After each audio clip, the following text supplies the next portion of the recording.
ഇതാണ് 2025 ഏറ്റവും കൂടുതൽ കളക്ഷൻ നേടിയ 10 മലയാള സിനിമകൾ. ഇവയിൽ നിങ്ങൾക്ക് ഏറ്റവും ഇഷ്ടപ്പെട്ട സിനിമയുടെ പേര് കമന്റ് ബോക്സുമായി രേഖപ്പെടുത്തുക. 10ാം സ്ഥാനത്തുള്ളത് കുഞ്ചാക്കോ ബോബൻ നായകനായി എത്തിയിട്ടുള്ള ഓഫീസർ ഓൺ ഡ്യൂട്ടി. 54 കോടി രൂപയാണ് സിനിമയുടെ ഫൈനൽ ബോക്സ് ഓഫീസ് കളക്ഷൻ.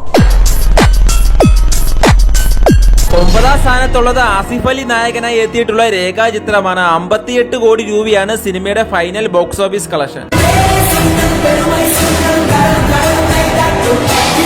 ഈ ലിസ്റ്റിൽ 8ാം സ്ഥാനം സ്വന്തമാക്കിയിട്ടുള്ളത് ആലപ്പുഴ ജിങ്കാനയാണ്. 70 കോടി രൂപയാണ് സിനിമയുടെ ഫൈനൽ ബോക്സ് ഓഫീസ് കളക്ഷൻ. ഈ ലിസ്റ്റിൽ 7ാം സ്ഥാനം സ്വന്തമാക്കിയിട്ടുള്ളത് സത്യനന്ദിക്കാടിന്റെ സംവിധാനത്തിൽ ലാലേട്ടൻ നായകനായി എത്തിയിട്ടുള്ള ഹൃദയപൂർവ്വം എന്ന സിനിമയാണ്. 77 കോടി രൂപയാണ് ചിത്രത്തിന്റെ ഫൈനൽ ബോക്സ് ഓഫീസ് കളക്ഷൻ. 6ാം സ്ഥാനത്തുള്ളത് രാഹുൽ സദാശിവന്റെ സംവിധാനത്തിൽ പ്രണവ് മോഹൻലാൽ നായകനായി എത്തിയിട്ടുള്ള ഡൈസറ എന്ന സിനിമയാണ്. 83 കോടി രൂപയാണ് ചിത്രത്തിന്റെ ഫൈനൽ ബോക്സ് ഓഫീസ് കളക്ഷൻ. 5ാം സ്ഥാനം സ്വന്തമാക്കിയിട്ടുള്ളത് മമ്മൂക്ക വില്ലനായി എത്തിയിട്ടുള്ള കളങ്കാവൽ എന്ന സിനിമയാണ്. 85 കോടി രൂപയാണ് സിനിമയുടെ ഫൈനൽ ബോക്സ് ഓഫീസ് കളക്ഷൻ. ഈ ലിസ്റ്റിൽ 4ാം സ്ഥാനത്തുള്ളത് നിവിൻ പോളി നായകനായി എത്തിയിട്ടുള്ള സർവ്വമായ എന്ന സിനിമയാണ്. മലയാള സിനിമാ പ്രേമികൾ ഏറ്റവും കൂടുതൽ ആഗ്രഹിച്ച ഒരു കംബാക്ക് ആയിരുന്നു നിവിൻ പോളിയുടേത്. ഇപ്പോഴും സിനിമ 90 കോടിക്ക് മുകളിൽ കളക്ഷൻ നേടിക്കൊണ്ട് ഹൗസ്ഫുൾ ആയിട്ട് ഓടിക്കൊണ്ടിരിക്കുകയാണ്. ഈ ലിസ്റ്റിൽ 3ാം സ്ഥാനം സ്വന്തമാക്കിയിട്ടുള്ളത് ലാലേട്ടൻ നായകനായി എത്തിയിട്ടുള്ള തുടരും എന്ന സിനിമയാണ്. 237 കോടി രൂപയാണ് സിനിമയുടെ ഫൈനൽ ബോക്സ് ഓഫീസ് കളക്ഷൻ.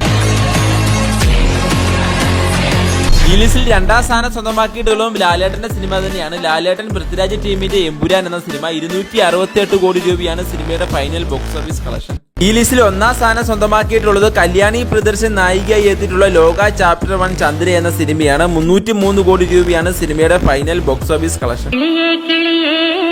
മണി മണി മേഘത്തോപ്പിൽ ഒരു മലർന്നു